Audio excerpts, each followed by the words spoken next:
예배하는 자 되어 온전히 영과 진리로 주를 예배하자. 주가 우리와 함께 영원히 함께 하시고 마르지 않는 샘물로 우릴 채우시리. 우리 모두 예배하는 자 되어 온전히 영과 진리로 주를 예배하자. 주가 우리와 함께 영원히 함께 하시고 마르지 않는 샘물로 우릴 채우시리라.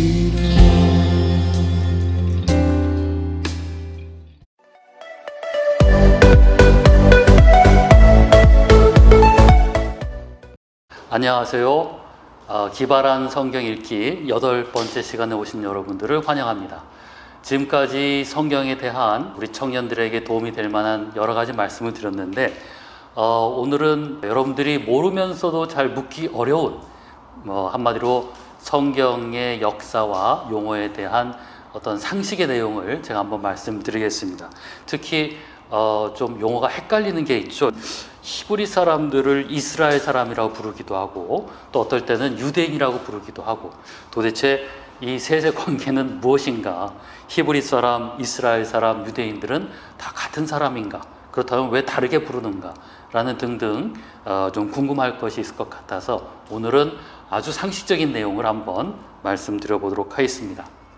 우리는 대한민국 사람이죠. 근데 대한민국 사람을 우리가 한국 사람이라고 부르기도 하고 또 어떨 때는 단군의 자손이다 부르기도 하고 또 별칭으로서 백의 민족이다 이렇게 부르기도 하는 것처럼 구약 성경에 있었던 하나님의 백성이 어떤 상황과 어떤 조건에 따라서 어떨 때는 이스라엘, 히브리인, 유대인 등등으로 불리게 되었습니다.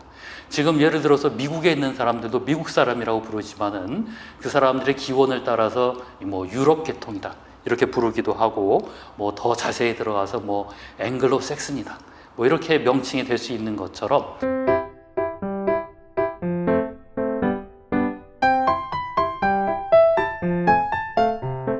구약 성경에 나왔던 하나님의 백성들도 여러 가지 명칭으로 불릴 수가 있습니다.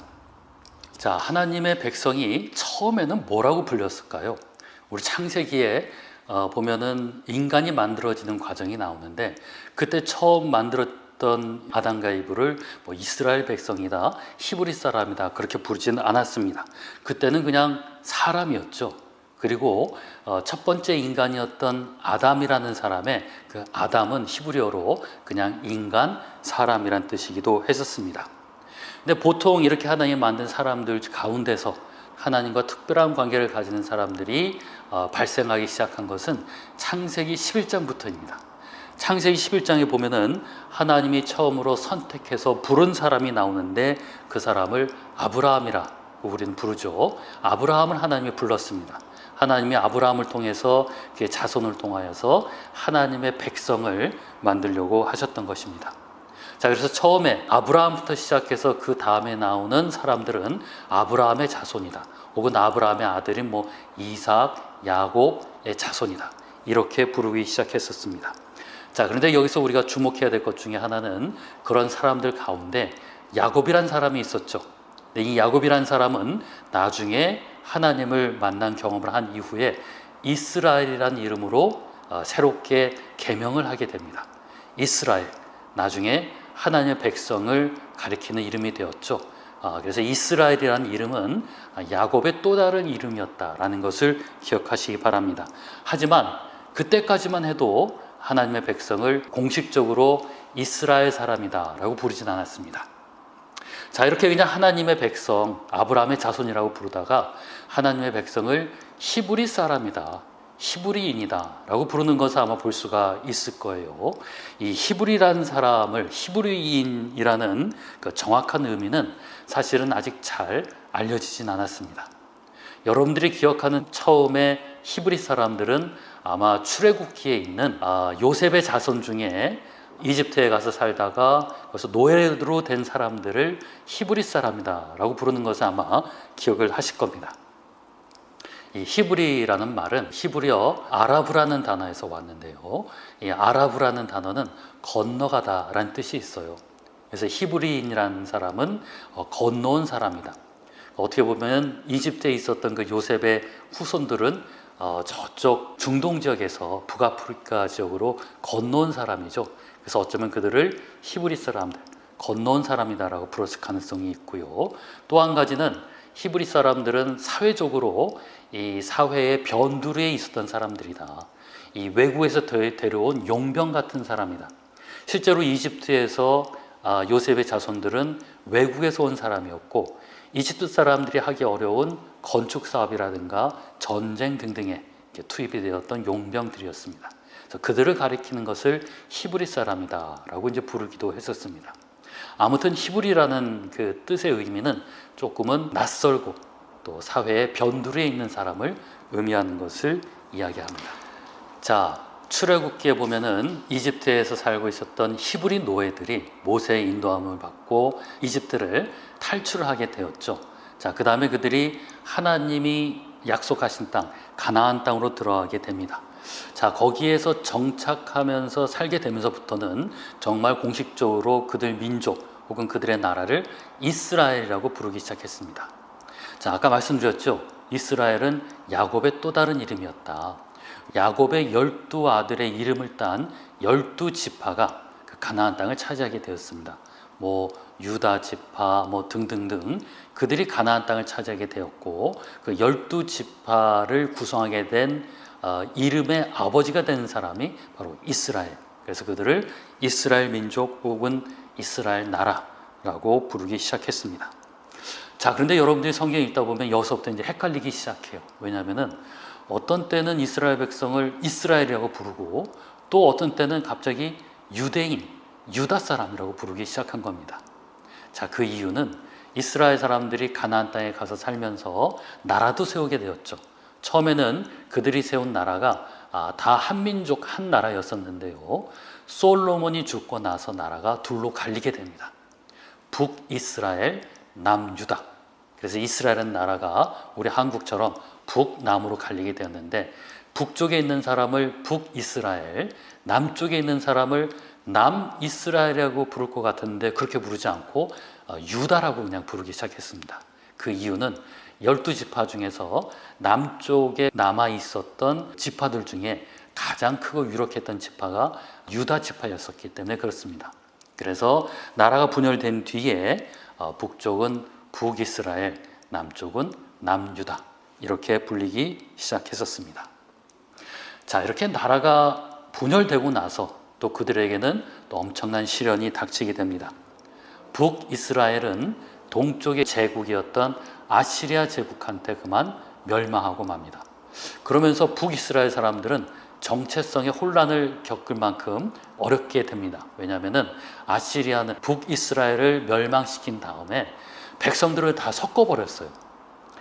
북이스라엘 사람들을 데려가기도 했었고요. 북이스라엘에다가 외국인들을 데려다가 같이 살게도 했었습니다. 자, 이렇게 북이스라엘이 멸망하고 나서 남유다가 그 다음에 또 멸망하게 됩니다. 기원전 6세기에 멸망하게 되는데요. 그때는 동쪽에 있었던 아시리아 다음에 패권을 차지하게 된 바벨론한테 멸망하게 됩니다.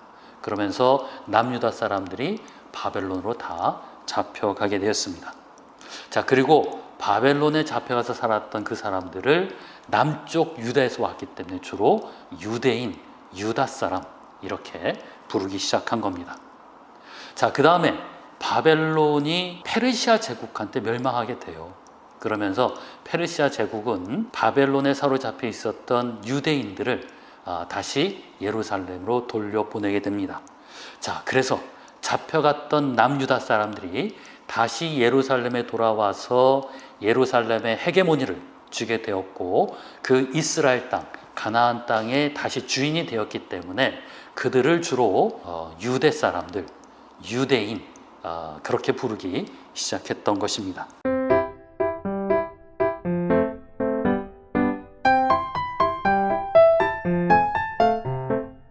자, 그래서 그때서부터 이 하나님의 백성은 주로 유대인이다라고 불리기 시작했습니다.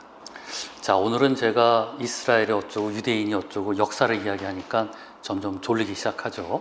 자, 하지만 유용한 이야기니까 여러분들이 기억해 두시면은 상식적으로 아주 중요하니까 주의해서 들어보시기 바랍니다. 자, 그래서 이스라엘이라는 나라는 있었지만은 아시리아 바벨론한테 멸망하게 돼서 나라는 사라지게 되었고요. 나중에 이제 잡혀갔던 남유다 사람들이 돌아와서 다시 이스라엘 건국했을 때에는 이스라엘이라는 나라는 이름으로 쓰이게 되었지만 그렇게 그 이스라엘에 사는 사람들은 대부분 그냥 관습적으로 유대인들이라고 부르기 시작했습니다. 이렇게 바벨론 포로기를 끝나고 돌아온 사람들이 다시 예루살렘에 들어와서 무너졌던 성전을 다시 세웠습니다.